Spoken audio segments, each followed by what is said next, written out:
couple days ago, getting that ring. We were talking to Clayton, though, and he was like, oh, yeah, it was nice to see the second place ring. But how special was that moment for you? I know, obviously, you're focused on the Marlins and the big things that they're doing now, but just to reflect back on your career there with the Yankees. Yeah, certainly. Really great opportunity and experience last year to travel with those guys, learn from those guys, and the run we went on was certainly enjoyable. Came up a little bit short, but certainly something to grow from. And then the ultimate goal is to win that kind of hardware and even the better hardware here in Miami. So it's a good learning experience and something to leverage here. Speaking of, just how nice has it been to watch your fish take down your former team these last two games? Winning in the big leagues is always great. I wouldn't really call this any sort of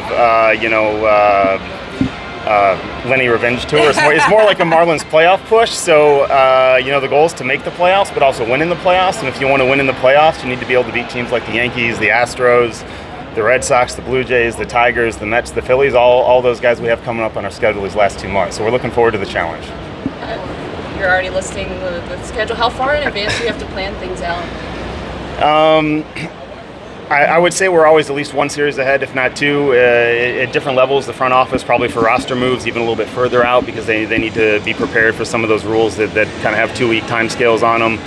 For the coaching staff, certainly a series ahead. That just allows us to kind of ask some follow-up questions and be a little bit better prepared. The lack of off days sometimes really forces you to be like even a little bit further ahead. Just, it's a quick turnaround for Houston, quick turnaround even with the travel for Atlanta. So just kind of be ready for all those guys right now if possible.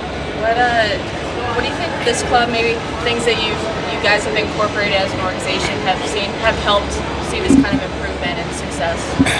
Yeah, I think we're fundamentally we're a very process-oriented group here, and those are processes that we put in place maybe in the off-season and spring training. We're continuously reevaluating and refining those processes, and then ultimately the results are going to follow from those processes, right? So try not to go from guardrail to guardrail to guardrail when the results maybe are kind of volatile, but just continuously kind of a little more slowly,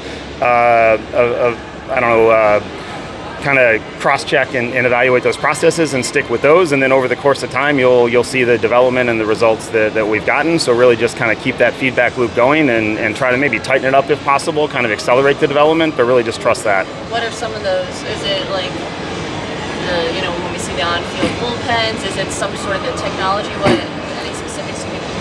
I would say it's all of the above. If you look at the pitching staff, they've really grown and developed throughout the season, right? They first they developed really nasty stuff that's hard to hit, and then they really honed it into the strike zone, which, now the hitters really have no choice but to try to swing at it, right? They just can't get on base, via the walk. So excellent job by those guys. They've really kept us in and helped us win a lot of ball games.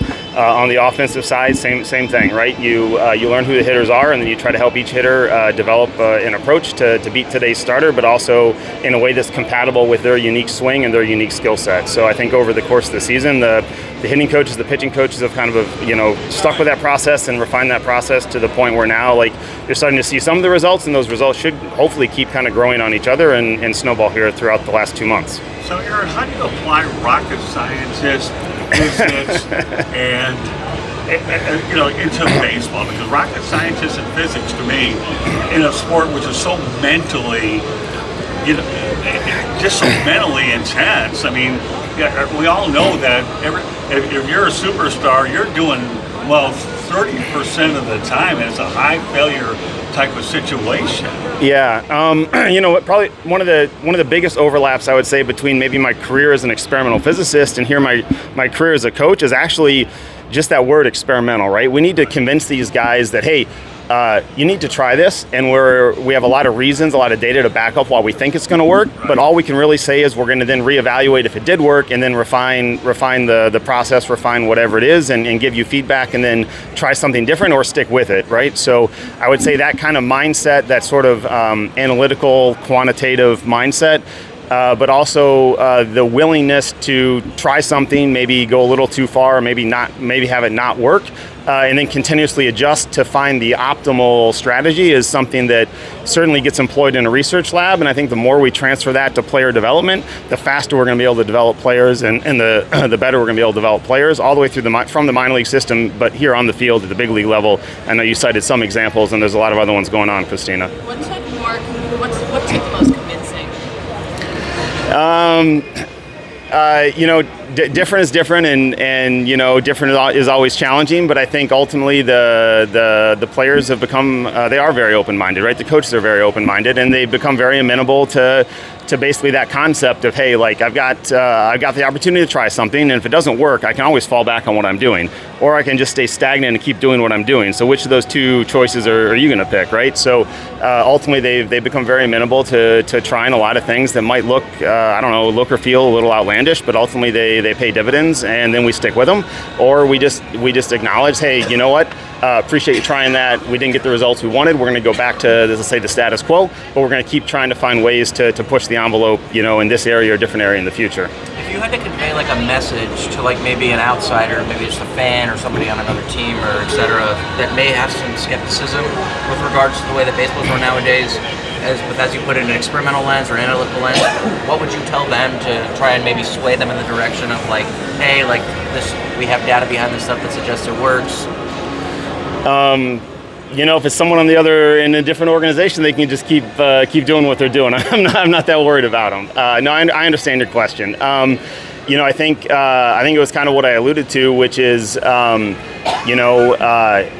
you're not going to forget how to do it the way you're currently doing it. Just be honest, right? So you should be fairly open to trying something, pushing the envelope on something, as long as I can give you feedback to tell you if it's actually better, the same, or worse than what you were doing. And then we can all just make an objective decision after a certain amount of time, a couple weeks, a month, whatever it is, about whether or not we want to stick with this or revert back to what we were doing, or actually try something else. And it really just depends,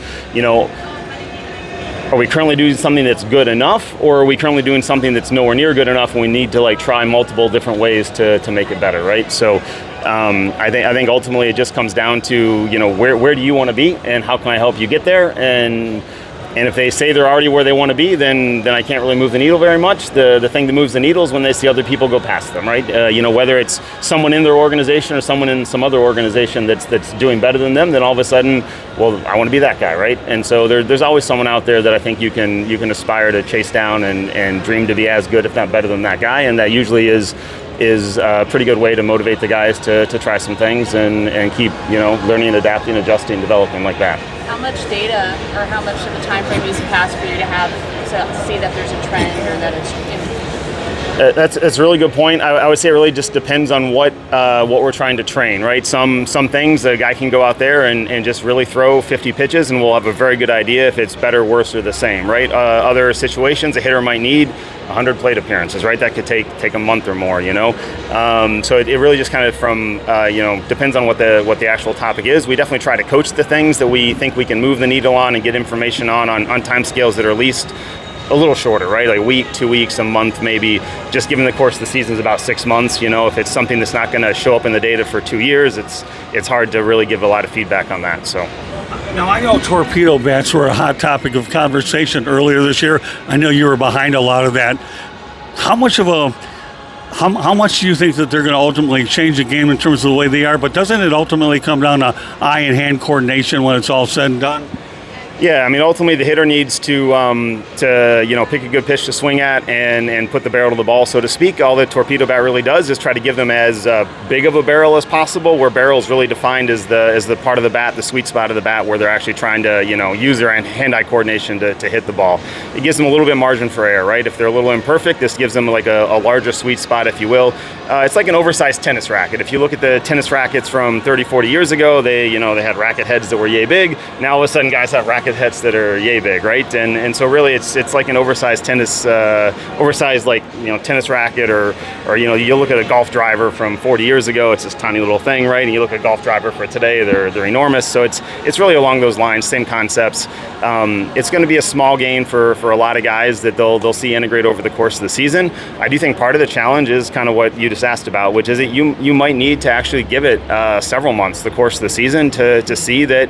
Yeah, you maybe clipped 2-3 extra home runs instead of had 2-3 extra flyouts to the warning track. That's probably the time scale to really appreciate the improvement, though. So it might be a little more subtle than some people initially kind of propped it up as. Thanks, Lenny. Appreciate you. There is one thing I want to ask you about this series, if it's okay. You've had a 13 to 12 win and then 2-0 win. So do you do any in-series adjustments at times, knowing that you've had two different types of games altogether? I would say the game plan going in is based on our starting pitcher, the other team's starting pitcher, the lineups that are put in place. I can't sit here and tell you I was expecting to have that first game put up 25 runs total, and I can't tell you I was expecting to have the second game only put up 2 runs total, like between the two teams, right? So I wouldn't say there's a lot of major adjustments just based on kind of those outbursts or those lack of runs being scored. It's more just kind of an individual thing. Hey, did we really have the right game plan for this pitcher? Did we really have the right game plan for that pitcher? Did we really have the right game plan to face this hitter and that hitter? So, if we noticed that we didn't have some success against a particular pitcher, particularly a relief pitcher, we might try to make some adjustments because we might see that relief pitcher again, later this series, right? Same thing if we noticed the hitter had a little bit of success against us in the first game, we might try to make some adjustments on how we approach that hitter, in the subsequent games of the series. But I wouldn't say there's a whole lot of major changes, just based on some of the overall results or the score. Obviously we're happy that we won the 2 games, but we're not going to completely change what we're doing had we lost those 2 games. Thanks for the time. Appreciate you. Appreciate it.